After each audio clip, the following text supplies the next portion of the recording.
Halo guys, udah hari Senin lagi aja ya hari ini. Gimana kemarin liburannya? Bisa refreshing lah ya. Nah, sekarang kita coba mau bahas mengenai modal Ventura nih. Jadi ini sebenarnya berita-berita udah lama, 8 Mei 2018, tapi ada beberapa bagian yang bisa kita pelajari dari hal ini. Jadi yuk kita baca barengan ya, kita belajar bersama. Jadi di sini tulisannya adalah syarat bebas pajak kemitraan modal Ventura UMKM diperlonggar. Ingat ya bahwa nanti aku akan kasih tahu bahwa ini udah ada perubahan yang cukup drastis. Jadi benar-benar sudah berubah total seharusnya. Nah, pemerintah membebaskan PPh atas laba yang diterima oleh perusahaan modal Ventura dari hasil penyertaan modal kepada UMKM dengan sejumlah syarat. Pertama, nilai penjualan UMKM yang menjadi mitra perusahaan modal Ventura tidak lebih dari 50 miliar dalam 1 tahun. Kedua, UMKM yang mendapatkan penyertaan modal Ventura belum menjual sahamnya di Bursa Efek atau jangka waktu penyertaan modal tidak melebihi 10 tahun. Nah, disinilah yang terjadi perubahan yang cukup drastis bahwa oh ya, sebentar, ini lanjut dulu. Apabila perusahaan UMKM tersebut sudah menjual sahamnya di Bursa Efek atau jangka waktu penyertaan modalnya lebih dari 10 tahun, maka ini bagian laba yang diterima oleh perusahaan modal Ventura ditetapkan sebagai objek PPh, kecuali laba tersebut memenuhi ketentuan pasal 4 ayat 3 huruf F Undang-Undang Nomor 36 Tahun 2008 tentang PPh, yang meliputi laba berasal dari dividen yang berasal dari cadangan laba ditahan. Yang kedua, perusahaan yang menerima bagian laba merupakan perusahaan perseroan terbatas BUMN, BUMD dengan jumlah dividen paling rendah 25% dari jumlah modal disetor. Nah, inilah yang terjadi perubahan yang cukup drastis di mana sekarang seluruh hasil yang diterima oleh perusahaan modal Ventura yang bisa dikatakan itu adalah dividen, maka seluruhnya menjadi bukan objek pajak. Artinya perusahaan yang memberikan bagian laba yang diberikan kepada perusahaan modal Ventura tersebut, jika dia berasal dari labanya ya, maka dia langsung selesai. Ya, jadi bukan lagi menjadi objek pajak. Tetapi ketika dia tidak berasal dari laba yang ditahan gimana? Nah, di dalam perubahannya juga khususnya untuk yang terkait dengan dividen dikatakan bahwa dividen itu ada dividen interim juga ada. Jadi tidak harus serta-merta dividen ini yang dibagikan hanya di akhir tahun, tetapi ketika dia sudah mendapatkan laba pun bisa dibagikan dan itu juga bukan menjadi objek pajak. Untuk videonya nanti aku coba lampirkan di itu ya, di bagian deskripsinya sehingga ada, soalnya kan aku sudah bahas juga terkait dengan dividen yang bukan menjadi objek pajak, khususnya yang menerima adalah perusahaan terbatas, ya, perseroan terbatas. Jadi dikatakan di situ bahwa seluruh dividen yang diterima oleh perseroan terbatas, baik itu yang sudah diperdagangkan di Bursa Efek maupun yang tidak diperdagangkan di Bursa Efek, semuanya menjadi bukan objek pajak. Oke. Ketika kita bukan objek pajak, berarti posisinya perseroan terbatas tinggal mengatakan bahwa penerimaan itu bukan objek pajak penghasilan. Oke ya, clear ya. Jadi pendapatan dari modal Ventura, perusahaan modal Ventura itu sekarang bisa dikatakan ia bukan lagi menjadi objek pajak selama yang diberikannya itu dalam artian bahwa kata-kata yang diberikan adalah dividen. Ketika hal lain mungkin bisa dikenakan juga ya untuk hal itu. Jadi contoh kalau dikatakan di sini UMKM-nya sendiri tidak boleh melebihi penjualan bersihnya 50 miliar dan juga tidak melebihi 10 tahun. Jadi cukup hati-hati ketika pembagian laba tetapi tidak berupa dividen, nah itu bisa menjadi masalah. Makanya kata-katanya itu harus betul-betul diperhatikan. Oke. Nanti ada definisi daripada modal Ventura ini sendiri yang akan dibahas. Oke, kita baca dulu ya ke bawahnya.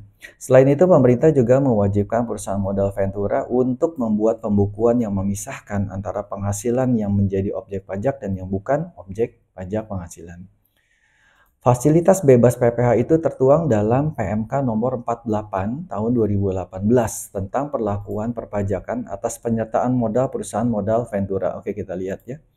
Nah, ini Undang-Undang nomor 36. Nah, ini adalah PMK untuk nomor 48 ini tahun 2018. Perlakuan perpajakan atas penyertaan modal perusahaan modal ventura pada perusahaan mikro, kecil, dan menengah ya, UMKM lah ya. Nah, dikatakan di sini, di dalam pasal 1 yang kita harus lihat adalah perusahaan mikro, kecil, dan menengah ini adalah yang penjualan bersihnya setahun tidak melebihi 50 miliar. Tetapi kita harus lihat di sini di dalam ayat 2. Batasan penjualan bersihnya ya merupakan penghasilan bersih tahun pajak sebelumnya. Tahun pajak sebelumnya pada saat perusahaan modal ventura melakukan penyertaan modal kepada perusahaan pasangan usaha. Oke. Nah, kemudian kita lanjut lagi. Di dalam pasal 2, penyertaan modal pada perusahaan modal ventura pada setiap pasangan usaha dilakukan selama pasangan usaha tersebut belum menjual sahamnya di Bursa Efek atau untuk jangka waktu tidak melebihi 10 tahun. Ya. Perusahaan modal ventura sebagaimana dimaksud pada ayat 1 adalah perusahaan modal ventura yang telah memperoleh izin dari OJK. Lihat ya di sini ya. Izinnya sudah harus ada. Jadi si perusahaan modal venturanya ini sudah harus memiliki izin dari OJK. Penghasilan yang diterima atau diperoleh perusahaan modal ventura merupakan berupa bagian laba dari perusahaan pasangan usaha sebagaimana dalam pasal 1 yang memenuhi ketentuan tadi, yaitu bukan objek pajak penghasilan.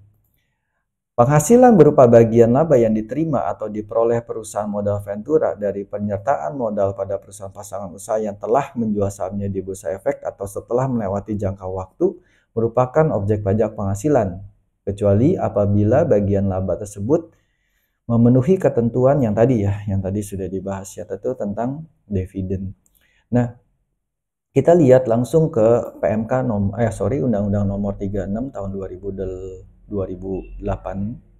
ya, ini ya, Undang-Undang nomor 36 tahun 2008, maaf. Nah, di sini di dalam pasal 4 ayat 3 huruf K. Nah, ini kita lihat penghasilan yang diterima atau diperoleh perusahaan modal ventura berupa bagian laba dari pasangan usaha yang didirikan dan menjalankan usaha atau kegiatan di Indonesia dengan syarat badan pasangan usaha tersebut bla bla bla gini ya. Nah, dikatakan di sini, sebentar kita lihat ke penjelasannya.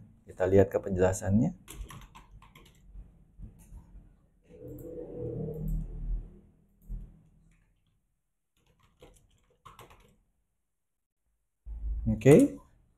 Nah, di dalam penjelasannya seperti ini. Yang dimaksud dengan perusahaan modal ventura, nah ini definisinya nih, ini penting sekali. Yang dimaksud dengan perusahaan modal ventura adalah suatu perusahaan yang kegiatan usahanya membiayai badan usaha sebagai pasangan usaha dalam bentuk penyertaan modal. Lihat ya, ini dalam bentuk penyertaan modal untuk suatu jangka waktu tertentu. Artinya ketika kita tahu bahwa ini dalam bentuk penyertaan modal, maka setiap bagian labanya bisa kita arahkan menuju ke arah dividen. Tapi balik lagi ketika dividen tidak terpenuhi, maka itu bisa dikenakan PPh-nya. Tetapi balik lagi di dalam undang-undang yang di dalam perubahan terkait dengan dividen, maka seluruh dividen itu bukan lagi menjadi objek pajak. Ya, khususnya yang terkait dengan perseroan terbatas. Tapi kalau untuk orang pribadi masih ada beberapa syarat yang harus dipenuhi, gitu ya. Berdasarkan ketentuan ini, bagian laba atau yang diterima atau diperoleh dari pasangan usaha tidak termasuk sebagai objek pajak dengan syarat perusahaannya tersebut merupakan perusahaan mikro, kecil, dan menengah atau yang menjalankan usaha atau melakukan kegiatan dalam sektor tertentu yang ditetapkan oleh Menteri Keuangan. Ini zaman dulunya. Jadi tujuannya adalah sektor tertentu itu untuk meningkat gitu ya. Nah, terus kemudian agar kegiatan perusahaan modal Ventura dapat diarahkan kepada sektor kegiatan ekonomi. Nah, inilah yang tadi dikatakan bahwa pemerintah itu ingin banget bahwa sektor-sektor yang ditentukan ini bisa naik sesuai dengan arahan dari pemerintah, sehingga para perusahaan modal Ventura ini menanamkan modal kepada sektor-sektor ini gitu ya. Tapi sekarang seharusnya sudah berubah total ya. Mengingat perusahaan modal Ventura merupakan alternatif pembiayaan dalam bentuk penyertaan modal, penyertaan modal yang akan dilakukan oleh perusahaan modal Ventura diarahkan pada perusahaan yang belum mempunyai akses ke bursa efek. Ya, ini artinya gini, ketika nanti ternyata dia perusahaan modal Ventura, terus kemudian dia sudah jangka waktunya sudah habis gitu ya, terus kemudian dia menjual sahamnya, artinya di situ harus hati-hati dengan aspek pajak penghasilan dari keuntungan penjualan modal itu sendiri. Kalau kita di bursa efek ya gampang ya, PPh final gitu kan. Tetapi kalau di luar bursa efek, maka kita harus pastikan dulu bahwa dia kenanya ke pasal berapa. Oke, tapi kita nggak bahas untuk hal itu supaya lebih singkat. Kemudian kita lihat ya. Jadi zaman dulunya keputusan Menteri Keuangannya itu adalah nomor 250 tahun 1995. Nah, ini sudah dirubah. Kemudian juga perubahannya juga awalnya dari ditetapkan maksimal 50 miliar, tadinya adalah cuman 5 miliar. Jadi kalau menurut aku perusahaan modal Ventura itu ya memang perusahaan yang melakukan penanaman modal kepada satu perusahaan pasangan usaha, disebutnya perusahaan pasangan usaha, di mana perusahaan pasangan usaha ini akan memberikan labanya kepada perusahaan modal Ventura itu sebagai dividen. Nah, artinya ketika dividen ya dia bukan menjadi objek pajak. Oke, segitu dulu teman-teman. Semoga informasi ini berguna dan bisa dipakai untuk konsultasi berikutnya. Terima kasih kawan-kawan. Bye-bye.